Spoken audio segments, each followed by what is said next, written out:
आपके अपने study for all channel को सब्सक्राइब कीजिए और साइड में बेल आइकन को प्रेस कीजिए जिससे आपको लेटेस्ट वीडियो की नोटिफिकेशन मिल सके। Hello and welcome to all, my name is Shanu Iswal and you are watching Study for All. Study for All में आप सबका बहुत बहुत स्वागत है। उम्मीद करता हूँ स्वस्थ होंगे और मस्त होंगे। सो let's start a new session of current affair. तो करंट अफेयर का बेहद ही मोस्ट इम्पोर्टेंट मैं लेके आया हूँ सीरीज, जो आपके लिए बहुत ही महत्वपूर्ण है हर आगामी होने वाली परीक्षाओं के लिए। और जो मैंने क्वेश्चन पूछा था पिछली बार और आपने अच्छे जवाब दिए, जैसे एटीएम का ऑटोमेटेड टेलर मशीन जिसे कहते हैं, डीएनए की खोज जो हुई थी वो 1953 में हुई थी और मैंने बताया था, वाटसन और क्रिक ने किया था। और आरएनए की खोज फ्रेडरिक मिशर, जो कि आपका आंसर सही था, इन 1868 में हुई थी आरएनए की खोज। So let's start a new session of current affairs. So पहला क्वेश्चन जो आपके सामने होने वाला है वो अंतर्राष्ट्रीय संग्रहालय दिवस, जो कि बहुत ही मोस्ट इम्पॉर्टेंट है। अधिकतर प्रतियोगी परीक्षाओं में पूछा भी जा चुका है कि अंतर्राष्ट्रीय संग्रहालय दिवस कब मनाया गया। तो ये 18 मई को मनाया गया। कब मनाया गया भैया? 18 मई को मनाया गया। इसका थीम क्या रखा गया, विषय वस्तु क्या रखा गया? समानता के लिए संग्रहालय, विविधता और समावेश। जैसा कि थीम यानी विषय वस्तु बहुत ही अच्छी रखी गई।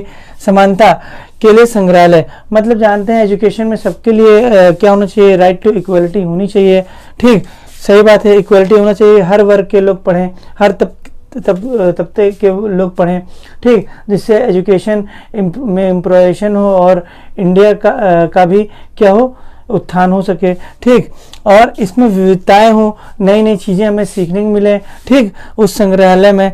और समावेश हो, उसमें इंक्लूजन हो, नई नई चीज़ें उसमें चीज़ ऐड हो, जैसे कि इसमें डिमांड है टेक्नोलॉजी की, साइंस की, स्पेस की, सो वो भी हम सब डेवलप करें, मेडिकल टेक्नोलॉजी की। तो ये बहुत ही अच्छा है, ये थीम रखा गया है। पूर्वोत्तर यानी पूर्व और उत्तर के किस राज्य में, मतलब पूर्व उत्तर यानी पूर्वोत्तर राज्य में रहने वाले। अब ये क्वेश्चन पूछा है, देखिएगा, पूर्वोत्तर के किस राज्य के एक गांव ने कोविड-19 के इलाज के लिए क्विनीन का पता लगाया। क्विनीन जैसे जानते होंगे, क्विनीन किससे तैयार किया जाता है? सिनकोना की छाल से, यानी सिनकोना ट्री होती है उसकी छाल से, यानी बार्क, छाल को क्या बोलते हैं, बार्क से क्या तैयार किया जाता है? तो ये क्विनीन नामक दवा तैयार की जाती है। ये क्विनीन जो दवा होती है एंटी मलेरियल दवा इसे कहते हैं। This is a anti malarial medicine. जैसे जानते होंगे अभी बहुत ही अच्छा कारगर साबित हो रहा है कोविड-19 पेशेंट के लिए। एंटी मलेरियल जो मेडिसिन है जिसका नाम है हाइड्रोक्सीक्लोरोक्विन, HCQ। तो उसके लिए बड़ा भारत एक सबसे बड़ा उभरता हुआ देश, सबसे ज़्यादा लार्जेस्ट प्रोड्यूसर है इस मेडिसिन का, बिकॉज यहाँ पे मलेरिया के केसेस आते हैं, इसीलिए भारत को इसकी ज़रूरत होती है, इसीलिए ज़्यादा प्रोडक्शन भी यहाँ पे करना होता है। तो इसका ज़रूरत पड़ गया हमारे भारत में और पूरे विश्व में। तो भारत एक सबसे बड़ा एक अच्छा देश बन के उभरा है, साफ सुथरा देश अभी, जिसने सभी देशों की मदद की है। 40 से ऐसे देश हैं जिनको हमने हाइड्रोक्सीक्लोरोक्विन और पैरासीटामोल जो होता है हमने वैसे ही दे दिया, नो एनी चार्जेस, कोई भी पैसा नहीं लिया। तो ये बहुत ही अच्छी चीज़ है। एक ह्यूमैनिटेरियन एस्पेक्ट से देखा जाए, मानवता की दृष्टि से देखा जाए, जो कि बहुत बढ़िया है। तो एक ऐसा पूर्वोत्तर का राज्य के गांव है, मतलब नॉर्थ ईस्ट का एक गांव है, उसने क्विनीन का पता लगाया है। जिस गांव का नाम क्या है? क्विनीन नोंगला देव। इस गांव का नाम ही रखा गया है क्विनीन नोंगला देव। आप गूगल पे अगर सर्च करेंगे तो इस गांव के बारे में आप जान भी सकेंगे, क्विनीन नोंगला देव। अब क्विनीन क्यों नाम रखा गया? बिकॉज यहाँ पे सिनकोना की वृक्ष है, सिनकोना की ट्रीज है, जहाँ से सिनकोना की छाल से हमें क्या प्राप्त होती है? क्विनीन, जो कि मलेरिया के प्रति कारगर ये दवा मानी जाती है। तो ये किस राज्य के अंतर्गत ये गांव आता है, क्विनीन नोंगला देव? तो मेघालय। तो जैसा कि जानते होंगे मेघालय पूर्वोत्तर राज्य है, यानी पूर्व उत्तर में पड़ने वाला राज्य है। तो मेघालय के क्विनीन नोंगला देव, इसका नाम ही है क्विनीन, नाम ही है क्विनीन नोंगला देव में यहाँ पे क्या पता चला है? क्विनीन नाम की औषधि पता चली है, तो जो कि कारगर है किसके लिए? मलेरिया के लिए नेक्स्ट और कोविड-19 पेशेंट के लिए भी बड़ी है अच्छी साबित हो रही है, इसीलिए इसके ट्रीटमेंट के लिए इसका प्रयोग किया जा रहा है कोविड-19 पेशेंट के लिए। ठीक, हाल ही में अंतर्राष्ट्रीय प्रेस संस्थान चर्चा में है, जो कि बहुत ही मोस्ट इम्पोर्टेंट ये टॉपिक है।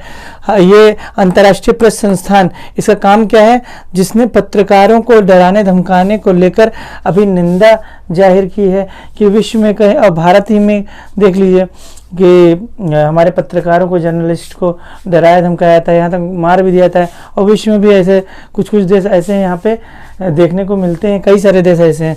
तो ये इंटरनेशनल मतलब कि पूरा इंटरनेशनली यानी अंतर्राष्ट्रीय स्तर पर ये काम करती है, इसीलिए इसका नाम क्या है, अंतर्राष्ट्रीय प्रेस संस्थान, जो कि अगर जो पत्रकारों को डराता धमकाता है उसकी ये निंदा करती है, उसके खिलाफ ये जाती है, कोर्ट में जाती है, ICJ में जाती है, इंटरनेशनल कोर्ट ऑफ जस्टिस में भी जाती है। तो इसकी स्थापना अगर मैं बात करूं कब हुई थी, तो अंतर्राष्ट्रीय प्रेस संस्थान की स्थापना अक्टूबर 1950 में हुई थी। कहाँ हुई थी भैया? अक्टूबर 1950 में हुई थी। अगर पूछा गया इसका मुख्यालय कहाँ पर है, हेडक्वार्टर HQ मतलब हेड क्वार्टर कहाँ पे स्थित है, तो ऑस्ट्रिया देश के वियना शहर में। ऑस्ट्रिया की राजधानी ही है वियना, तो ऑस्ट्रिया देश के वियना शहर में इसकी मुख्यालय स्थित है। किसका मुख्यालय? अंतर्राष्ट्रीय प्रेस संस्थान का मुख्यालय स्थित है, जो पत्रकारों के लिए काम करता है। ठीक, आगे बढ़े। विश्व उच्च रक्तदाब दिवस कब मनाया गया?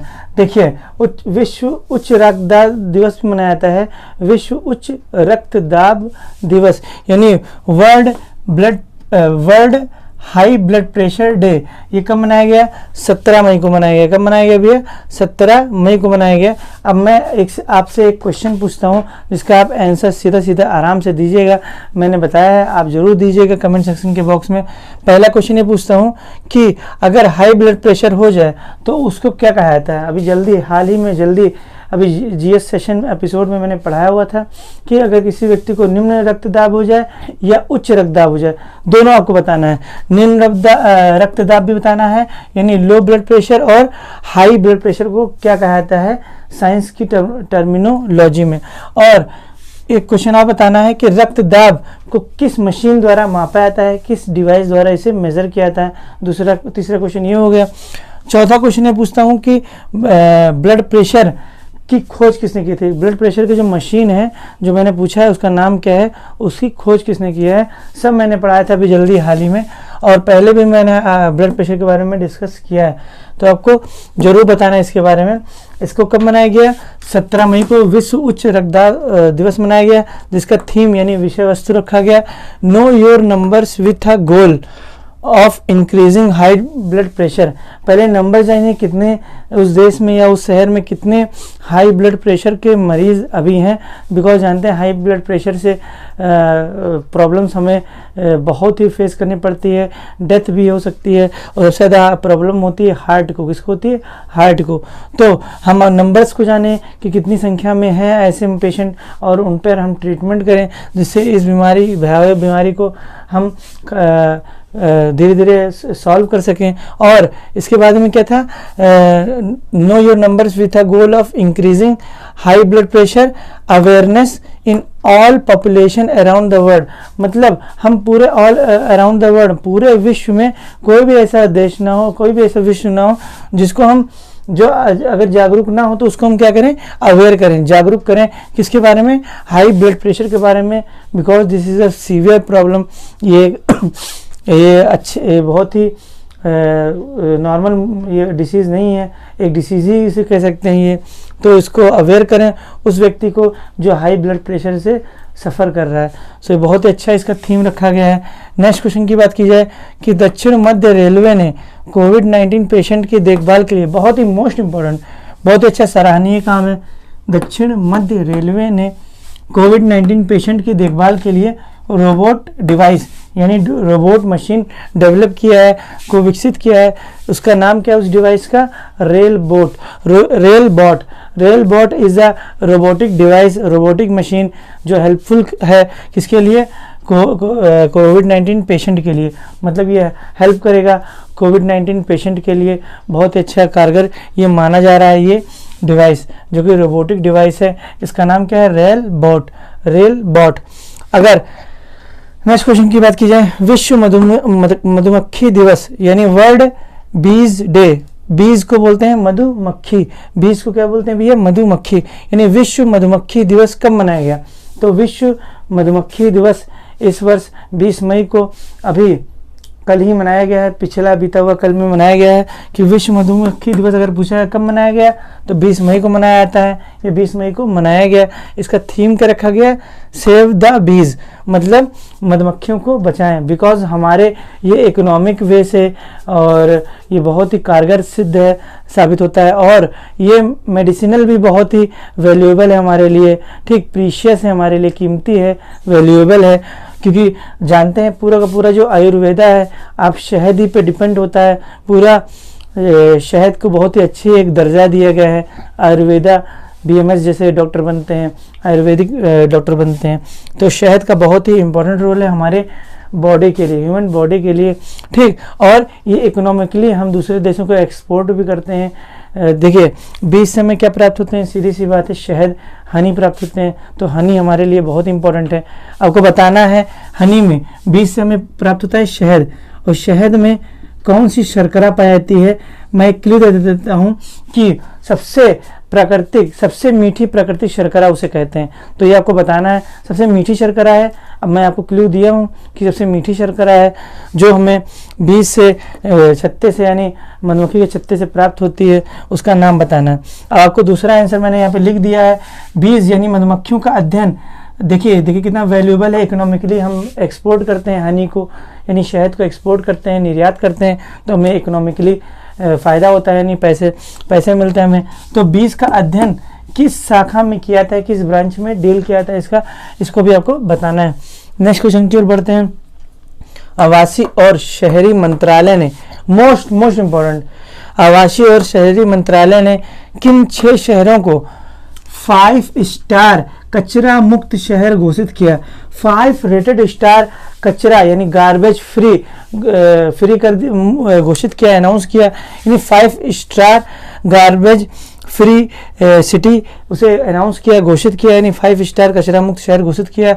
तो ध्यान दीजिएगा, 6 शहरों को, कितने शहरों को घोषित किया भैया? तो 5 स्टार कचरा मुक्त शहर कितने शहरों को घोषित किया? 6 शहरों को, जिसमें नाम है पहला, तो पहला नाम है अंबिकापुर। अंबिकापुर जो कि किस शहर में पड़ता है? तो ये छत्तीसगढ़ में पड़ता है। कहाँ पड़ता है भैया? छत्तीसगढ़ में पड़ता है, ठीक, समझ में आ रहा होगा। मैसूर जानते होंगे कर्नाटक में पड़ता है। कहाँ पड़ता है भैया? कर्नाटक में पड़ता है। अच्छा, सूरत की बात करें तो सबको पता होगा गुजरात में पड़ता है। कहाँ पड़ता है? गुजरात में पड़ता है। इंदौर तो पता ही होगा, इसने तो कसम खा लिया है, 3-4 सालों से लगातार सफाई में नंबर 1 रह रहा है, मध्य प्रदेश का इंदौर शहर। और मध्य प्रदेश में पड़ता है राजघाट, जैसे जानते हैं, नई दिल्ली में, दिल्ली में पड़ता है, और नवी मुंबई यानी महाराष्ट्र में पड़ता है। तो अंबिकापुर, मैसूर, सूरत, इंदौर, राजघाट और नवी मुंबई, इन 6 शहरों को 5 स्टार कचरा मुक्त शहर घोषित किया गया, यानी अनाउंस किया गया।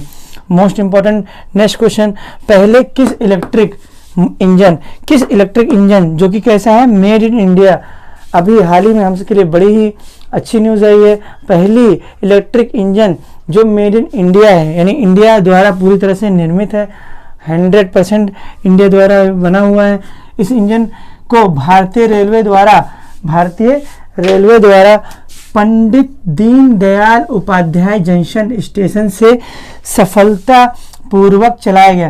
किस स्टेशन से भैया? किस जंक्शन से? तो पंडित दीनदयाल उपाध्याय जंक्शन स्टेशन से सफलतापूर्वक इसे चलाया गया, जो कि पूर्णतः कंप्लीटली मेड इन इंडिया है। ये इलेक्ट्रिक जो इंजन है, इसका नाम क्या अगर पूछा जाएगा तो वैग 12 WAG, यानी वैग 12 60,027, यानी 60027 इस मशीन का नाम है, इस इंजन का नाम है, इस इलेक्ट्रिक इंजन का नाम है। अच्छा, इसको किसने बनाया अगर पेपर में आ जाएगा तो ये बिहार में स्थित एक मधेपुरा इलेक्ट्रिक लोको फैक्ट्री द्वारा ये निर्मित की गई है, ये बनाई गई है, ठीक।